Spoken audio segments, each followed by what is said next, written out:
మా గోశాల నిమిత్తం మా గోవుల కొరకు మరియు బయట నుంచి కూడా ఇతర జిల్లాల నుంచి కూడా మా దగ్గరికి పూర్వం నుంచి క్రాసింగ్ కొరకు ఆవులు తీసుకొస్తుంటారు. వీటి కోసం సెపరేట్గా బుల్ షెడ్ ఇది.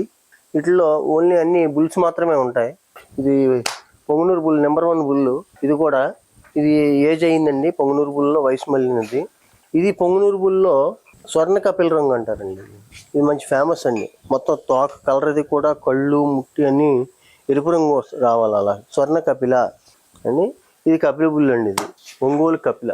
దీని రంగు కపిల వర్ణం అండి. రంగు సేమ్ ఇలాగ ఉంటుందండి. మంచి హైటు సైజు. మేము ఈ బుల్స్ అన్ని కూడా పాలసరగల ఆవులు గిత్త దూడలు మాత్రమే ఎంపిక చేసుకుంటాం. అంటే మాకేంటంటే ఈ బుల్స్తో క్రాస్ చేస్తే పుట్టి దూడలు కూడా మంచి పాలు ఇవ్వాలి అన్న కాన్సెప్ట్ తోటి పాలసరగల ఆవుకి పుట్టిన దూడలు మాత్రమే మేము బుల్స్ కింద వాడతాం. తర్వాత ఇది ఒంగోలు బుల్ అండి. మంచి సైజు మంచి కుదురు చాలా మంచిదండి. ఇవన్నీ కూడా క్రాసింగ్ పర్పస్ వాడతామండి.